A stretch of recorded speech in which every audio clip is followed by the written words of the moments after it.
All right, there we go. Now Hey everybody, I'm here with Drodio. We're doing some rapid prototyping. I wanted to start by saying thank you to everybody that's given us feedback about our output template and prompt library post. The feedback is incredible, and we're reading everything and seeing what you guys are saying and what you want. It's amazing. And with that being said, we've looked over the feedback and have kind of written down some of the things that we're hearing that you want, including a marketplace for organized output or different prompts, a library where you can browse and search for your prompts, and then some things on output templates, including like a default output template, and potentially using the chat interface to create templates and things like that. So we've been talking about really the difference between smaller prompts and bigger prompts, and what we previously were describing as prompts and output templates. But the way that we kind of want to think about it now is that a smaller prompt, which a user might create in chat, has an output that the LLM would define, but a bigger prompt would be something that the user would actually be able to define. So for instance, as an example, a smaller prompt that the LLM would define, the LLM would define the output would be like, write a blog based on the content that you're viewing. That would be a smaller one. But more of an output template or a bigger prompt would be something like this. Yeah, and I just want to share why we were thinking about these as two separate terms, and then acknowledge like maybe they can be collapsed. But the difference that we were thinking about it is like prompt versus template. And a template is a user-defined response structure. A prompt is an LLM-defined response structure, like Ryan's saying. So Flavio, we were imagining the left is a template and the right would be more of just a prompt. That's how we were thinking about it. However, now with your feedback, we are thinking that we can collapse it into one thing. And we actually mocked up like, what if it could look like something like this? So let me just walk through what this is. So imagine that there was a prompt composer, and in the prompt composer, you can either have like easy mode, which is, here, just like a drag and drop WYSIWYG, or you can have like advanced mode for advanced users. And so imagine in this prompt composer, we're basically saying like, name your prompt. So like, this is Drodio's awesome meeting summary prompt. Do you want to add it to a marketplace? Yes. So this is over here. And then for prompt definition, we're basically giving instructions to the user. So it's like, hey, use these brackets to define a prompt instruction for the LLM. Use Markdown to structure your output. And then we basically have a prompt file. So here's the beginning of the prompt file. Here's the end of the prompt file. Everything that is within the prompt file, and you can see what it looks like on the right here, this is what the output is going to be. And if I want it to be a user-defined structure, which is what we were calling a template, I would just say like, I'm gonna use Markdown to say I wanna have a summary, and then I'm gonna put in a variable, write a summary based on a Barbara Minto style, prompt.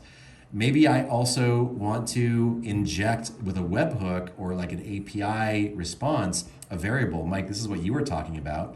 And so we can see here that I'm basically using, two brackets when it's a prompt, and then I'm just using like regular Markdown when it's not. So I want to have an API response as a part of my output template.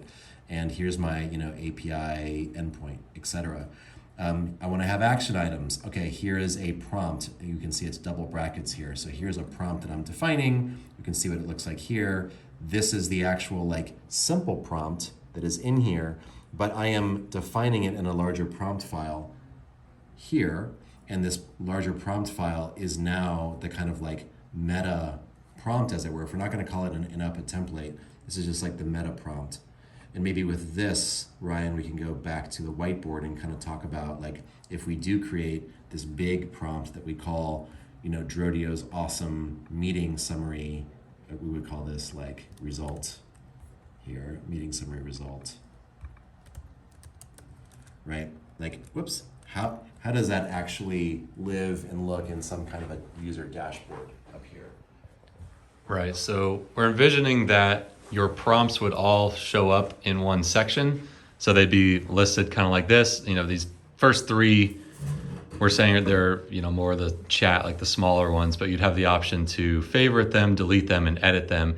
And as an example, if a user had a prompt that they saved from chat, but wanted to expand on it, they could come up here, the edit button would be here per se, click that, and then it would expand over here on the left and would be kind of like that interface that Geordio was just showing on his screen. That would be like more of a markdown interface. This is this potentially. So this like slides open in my prompt library, and I'm now able to edit this simple prompt, which might be just like, write me a blog. And it's like, no, I actually want to define a very specific output with markdown, and then hit save on this, and this closes, and I'm back in my prompt library.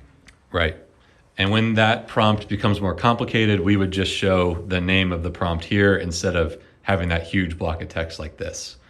Yeah. And then we would want users to also be able to use this bigger prompt in the chat. So if they decided to use this, it would just show, again, the name of the prompt rather than the entire block of text. If I want to see the whole block of text, maybe I click the edit button, this pops back open, I can see all the structure, and I'm like, oh yeah, Geordio's meeting summary is this big structure. And then I can use this now meta prompt, right, which we're calling an output template, but I can use this when I'm back in the Chrome extension and I just want to call it and say like, do this thing on this content in this sidebar.